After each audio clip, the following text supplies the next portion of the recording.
Get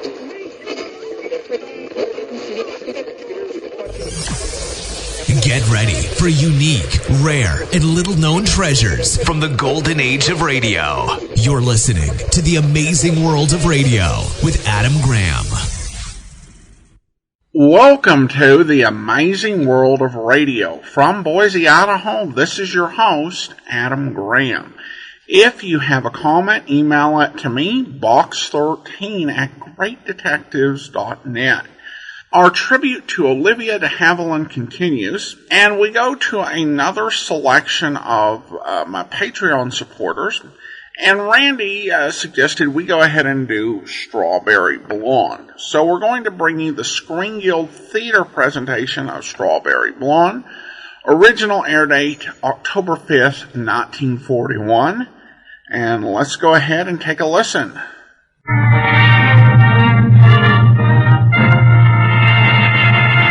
The Gulf Screen Guild Theater.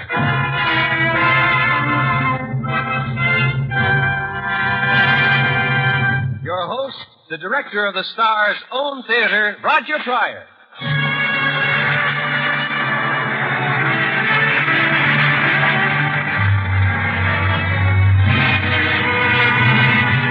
Good evening, everyone.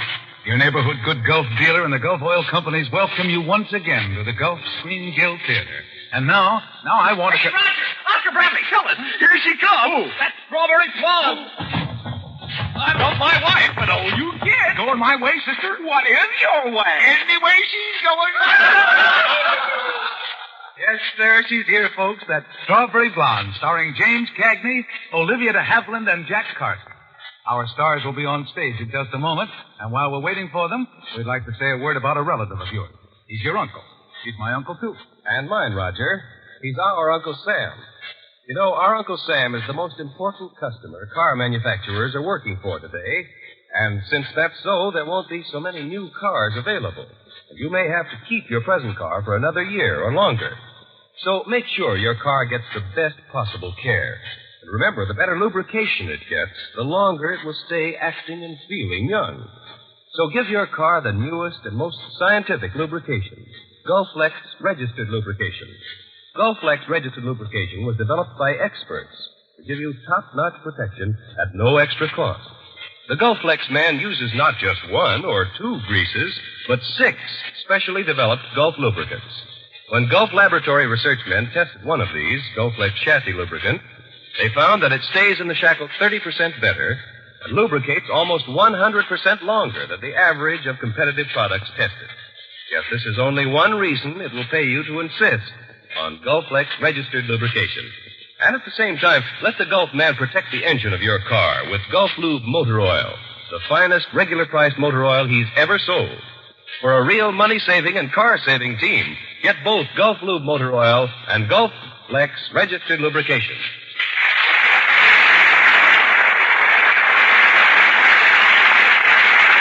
And here come the stars onto the stage. In tonight's play, you'll hear Olivia De Havilland as Amy, James Cagney as Biff Rhymes, and Jack Carson as Hugo Barnstead. And now, Oscar Bradley's music raises the curtain on Strawberry Blonde.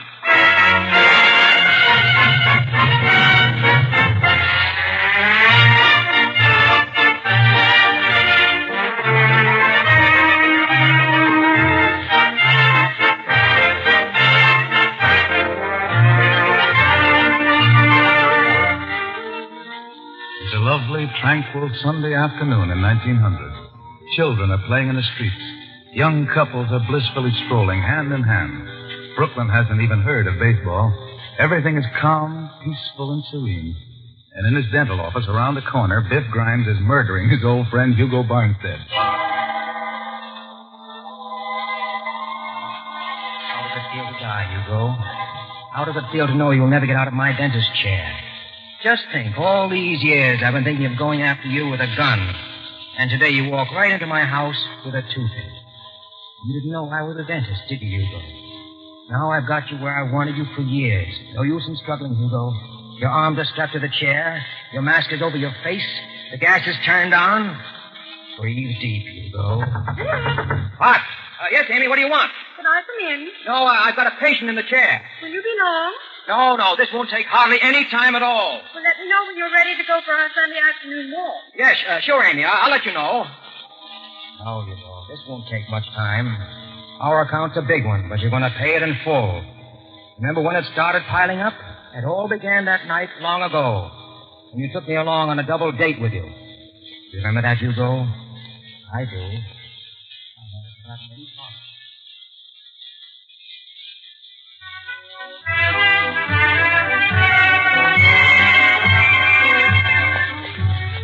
Boy, what a night. Well, it sure is swell of you to take me on this date, Hugo. I'll think nothing of it, Biff. Aren't you my best friend? You never let me forget it.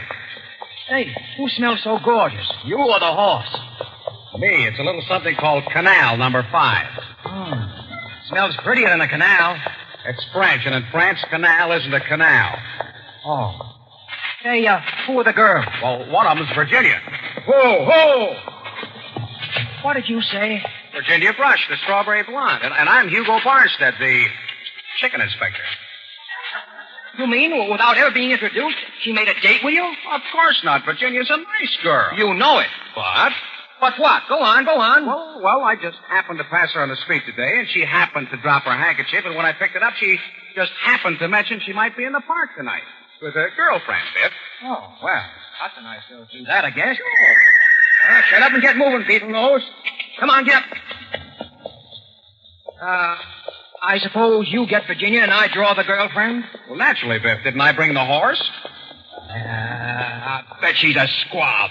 What's a squab? Well, it ain't no chicken. Oh, I think you'll be surprised. Well, I bet she's pretty swell. Look here, Biff, just to show you my heart's in the right place, if she turns out to be a squab, I'll let you have Virginia. No kidding? Well, that's different. Come on, hey, Bernie, let's get going. This Grime's got a date.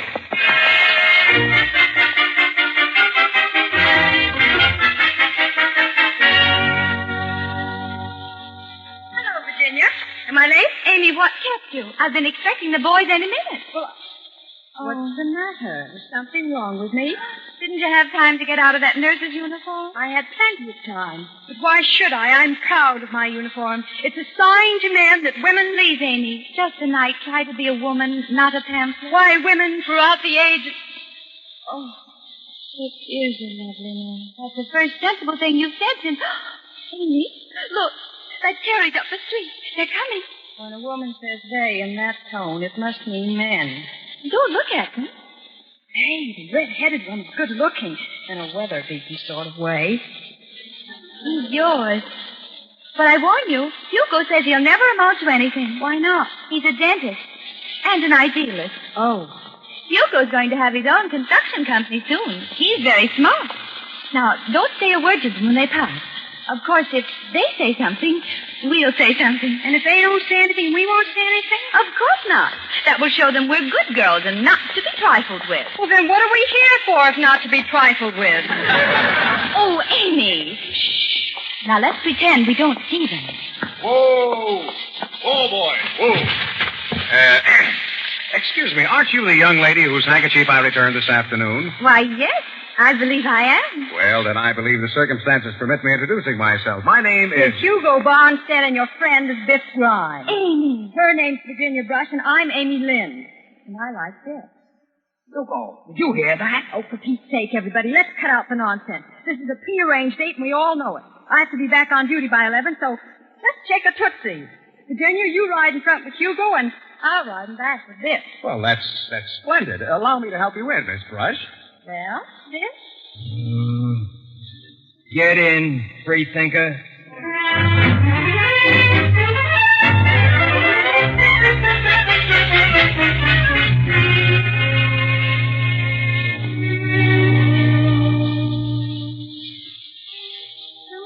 Love the country at night, Biff. There's something about the country air. I like city air.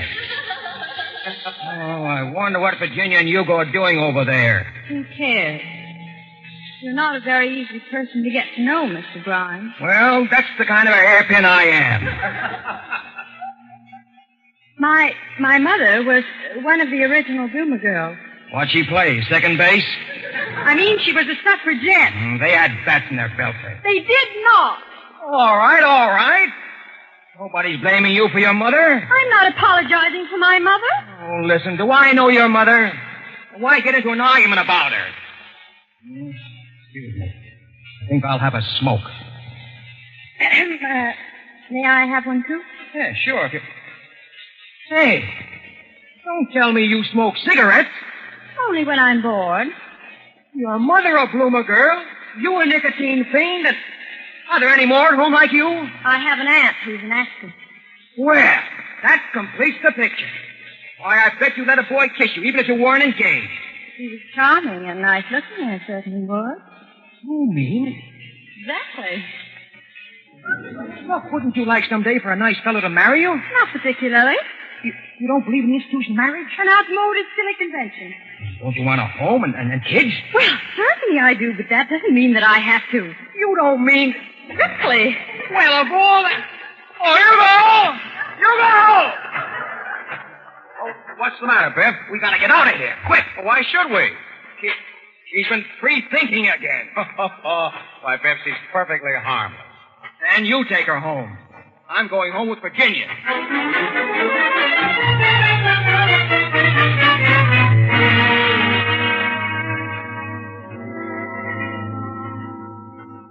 I'm certainly glad that at last I got to take you home, Virginia. You know, we ought to get together more often. I'd love to, Biff, but I'm pretty busy. Look, let's say 3 weeks from Wednesday in the park. I think I'll be free then. Oh, gee, thanks. That'll be great. Well, Good night, Biff. Can I, before you go in, would you, that is, would I kiss you? Why, Biff, we hardly know each other. Oh, yeah. All right. Why, I might lose my respect for you. I'd probably hate myself. Of course you would. Oh, gosh, thanks, Virginia, for saving us. I guess there's a little of a beast in every man. Well, mother pin a rose on me. I'll be seeing you 3 weeks from Wednesday.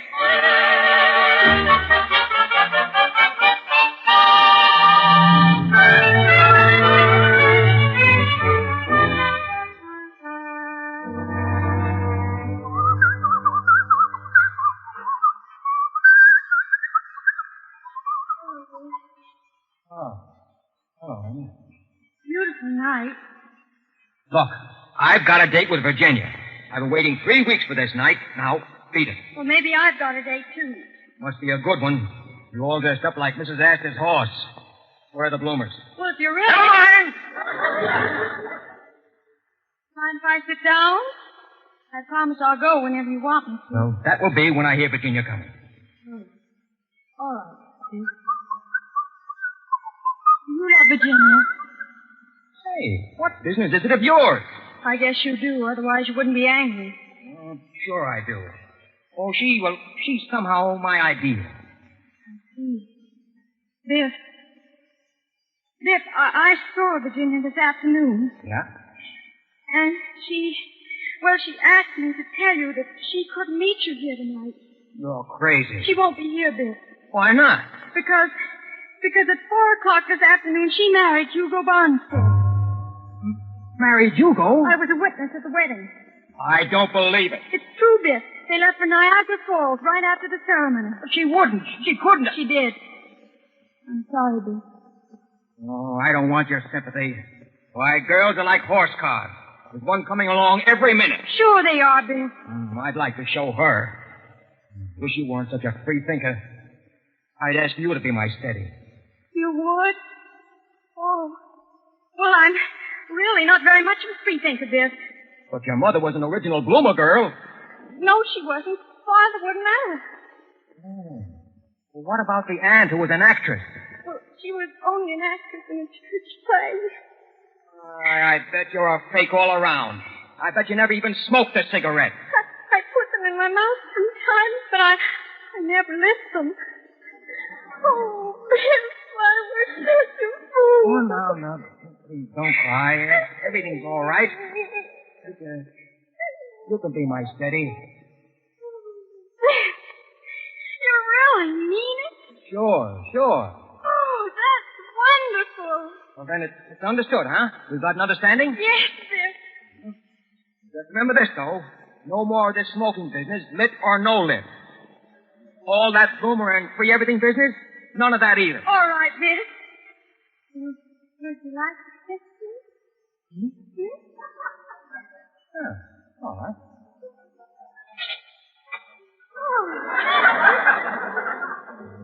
I just hope Hugo stands too near the falls, gets his feet wet, and catches a good cold. That's what I hope.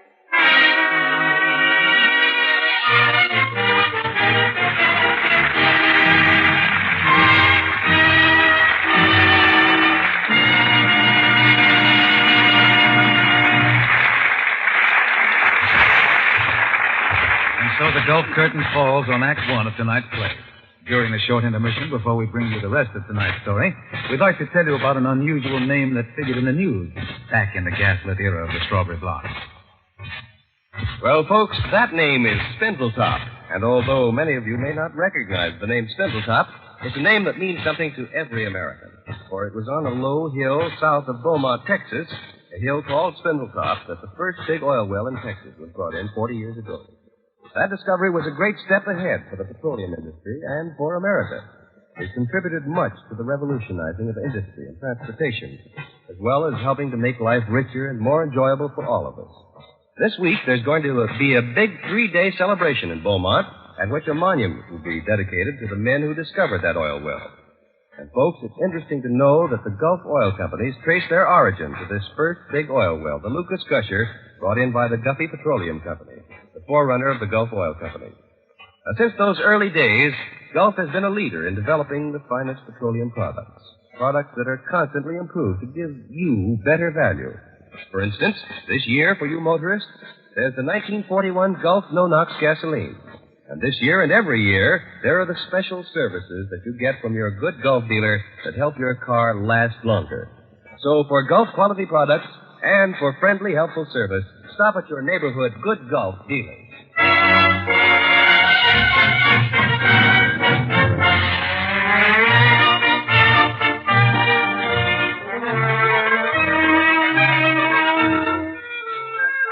And now the curtain of the Gulf Screen Guild Theater rises on the second act of Strawberry Blonde, adapted for radio by Bill Hampton, and starring Olivia De Havilland as Amy Lind, James Cagney as Biff Grimes, and Jack Carson as Hugo Bonstead.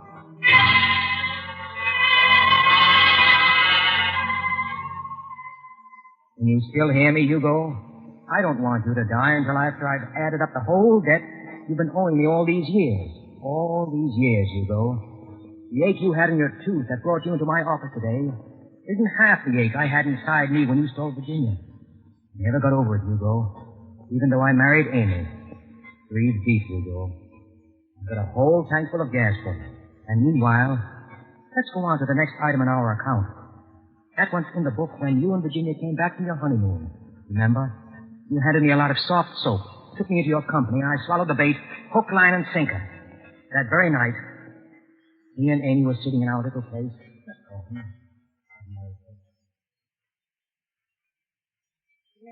You know what day it is? Mm-hmm, Friday. Yes, but it's also our anniversary. A year and a half ago, we were married. Biff Grimes is too busy to bother with fractions. Just think of it. Yesterday I was just a nobody. Today, I'm the executive vice president of the Hugo Bonstead Construction Company. I guess Hugo knows you're the man for the job. Certainly. I didn't go after it, did I? Hugo looked me up. Well, you always said he was your best friend. Yeah. But you know, I was all for taking a punch at him when he came looking for me. And he explained how he felt, sorry and everything, and ended up by asking me to be a vice president. Has he got a desk at the office? I've got a private office and a secretary. Is she pretty? Beautiful. Oh. Judging at your personality. Did Hugo put you right to work today? Sure, but it isn't what I'd call work. All I did was sign a lot of papers. What kind of papers, then? I don't know, but they must have been important because Hugo rushed them right out. Oh, well. Just about time to turn in, huh? I've got to iron your white shirt first. I want your beautiful secretary to see you're not being neglected at home. Won't take long. Yeah, just a minute. Yeah? Are you Bill Grimes? That's right. I got a warrant for your arrest. What is this, a joke? No, you'll have to come with me. What for? What have I done? You're vice president of the Bonstead Company, aren't you? Yes, sure, but... That was a Bonstead building that collapsed yesterday. So? A man was killed. I didn't kill him. You signed the orders for the faulty material that caused the building to collapse. Well, how could I? I just started working today. It's a frame-up. Well, maybe you can explain that to the district attorney. Come along, Grimes. Yes, now that you're vice president, don't you think you're...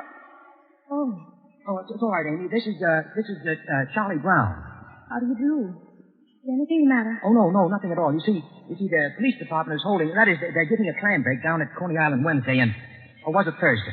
And so they asked me to be on the committee. Oh, that's nice. Yeah, isn't it? Awfully nice. I've got to get down there now and arrange things. I'll be back in a little while. All right, dear. Wait for me. I'll wait. All right, Charlie. Let's go.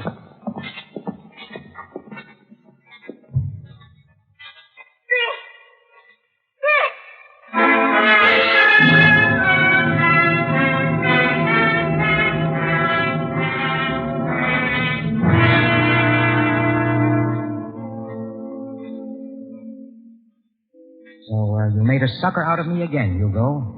You made me a vice president just so I could sign those papers and keep you out of jail. I got the rap that was coming to you. 4 long years, Hugo. I kept reading about you in the papers. The day you were made alderman of the 4th Ward, I was made trustee in cell block 6. The day I got out, though, there was only one person I wanted to see. That was Amy. I had a hunch where she'd be waiting. The gas lamps were lighted and shone on her face as I came up the path.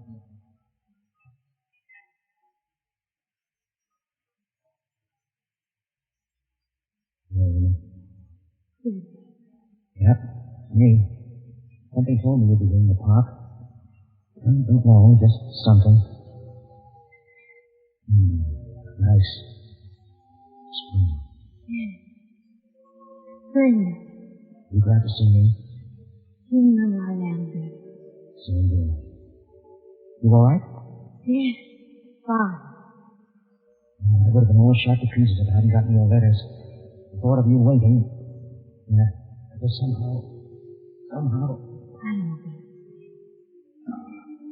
Yeah, sure you do. You always know. Quiet, isn't it? Yes.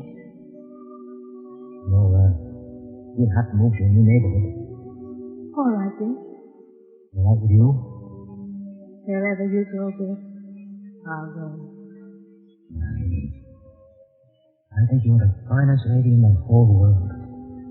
Just that I love you. And then everything's all right. Everything's all right. Mm-hmm. Come on, honey. Let's walk home.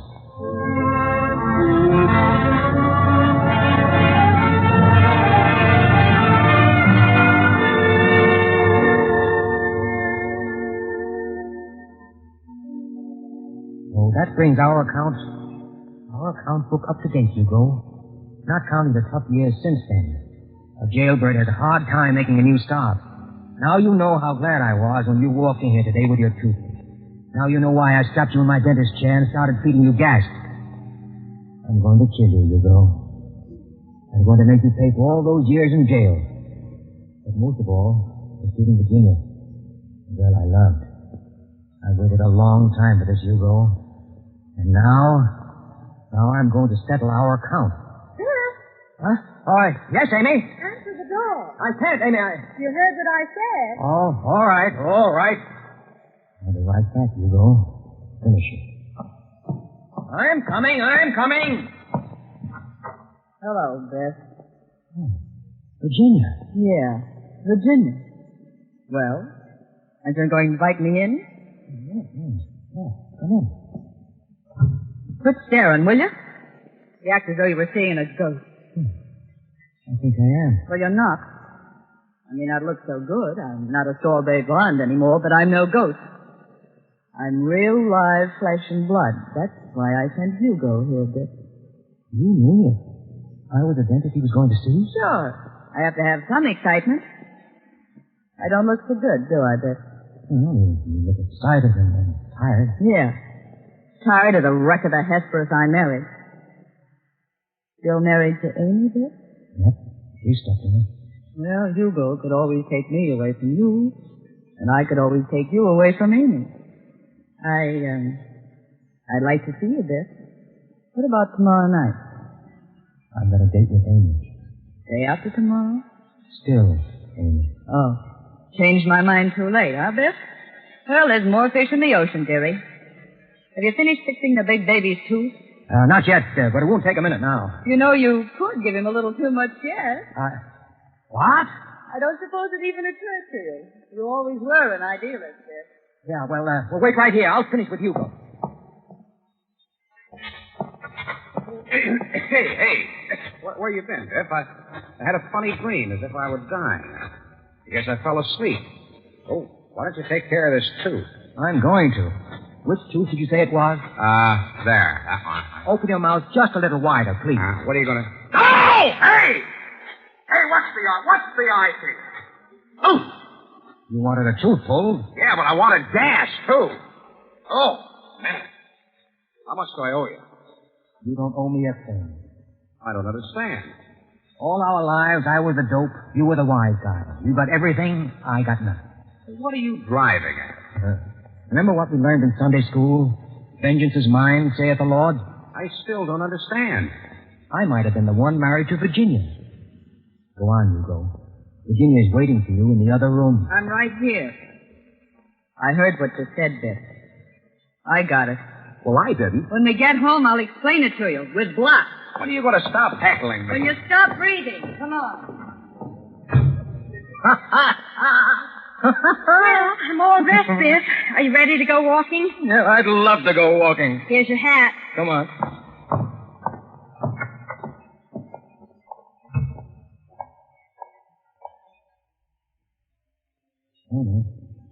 What's the matter, Biff? You realize how lucky I am to be married to you? Oh, are you feeling all right, Biff? Yeah, I feel wonderful. And I haven't been drinking either. Amy, I just realized I haven't told you this often enough. I love you, Amy. I think you are the loveliest lady in the whole world. I love your hair, your eyes, your mouth. I love you too, Biff. And Biff. Yeah? I've got something to tell you. Mm-hmm. You remember the first date we ever had? Oh, yeah. I thought you were a free thinker and I wanted to be with Virginia. And then you asked me if I didn't want to have some nice fellow marry me. You said you didn't believe in marriage? And you were shocked and asked me if I didn't want a home and babies. And you said certainly, but that doesn't mean... Now it's all coming true. Yeah? I married the nicest fellow in the world. Of course. Why, you conceited. And we have a home. Mm-hmm. And now we're going to have... What? You mean... Exactly. Oh, Hugo! Hugo! Oh, Hugo.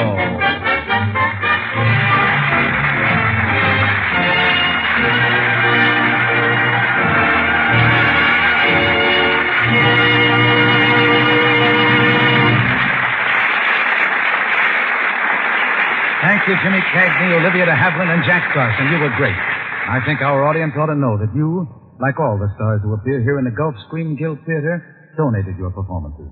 The money you would ordinarily receive, Gulf has given instead to the Motion Picture Relief Fund to meet its needs and help build a home for those members of the film industry who can no longer provide for themselves. That home is now being built, thanks to the Gulf Theater stars and thanks to Gulf.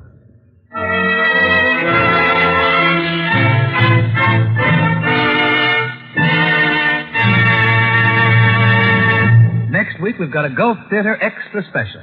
A perfect combination of a star and a story that will blend to make one of the finest shows we've ever presented in the Gulf Screen Guild Theater. The story, Booth Tarkington's American classic of an adolescent girl's struggle with life's greatest problem, Alice Adams. And starring in that story as Alice Adams will be the greatest singing star of the screen in the most dramatic performance of her career, Deanna Durbin. And with her will be that popular young star, Alan Marshall, in the beautiful story of Alice Adams. Until then, this is Roger Pryor speaking for your neighborhood good Gulf dealer and saying, good night, everyone.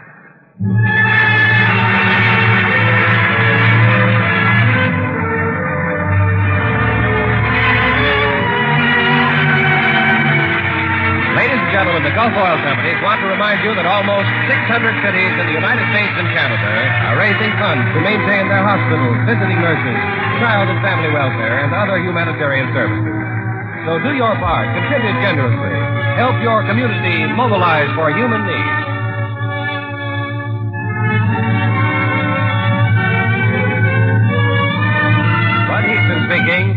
is the Columbia Broadcasting System.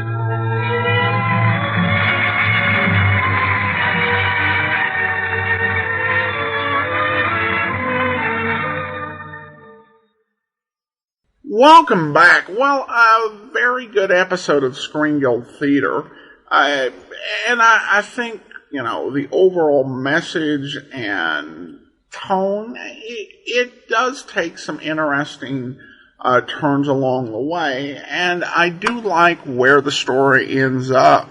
And I think probably the highest compliment of a Screen Guild Theater episode is if at the end of it I'm thinking, I would really like to see the movie, and that definitely has that effect.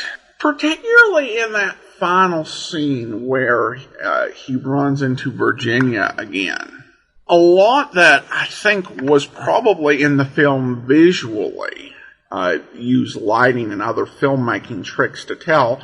Really, we had to rely on James Cagney's narration at the end. Well, we turn now to listener comments and feedback, and Randy wrote a little bit more about Strawberry Blonde. And he says, yes, not sure who else is in the adaptation, but the movie had George Reeves, Superman, and George Tobias, Abner Kravitz from Bewitched. And he'd also mentioned Rita Hayworth, who played Virginia in the film. Now, with radio adaptations, you generally don't get a full cast, or you don't go very far down the cast in terms of who makes the appearance on the air.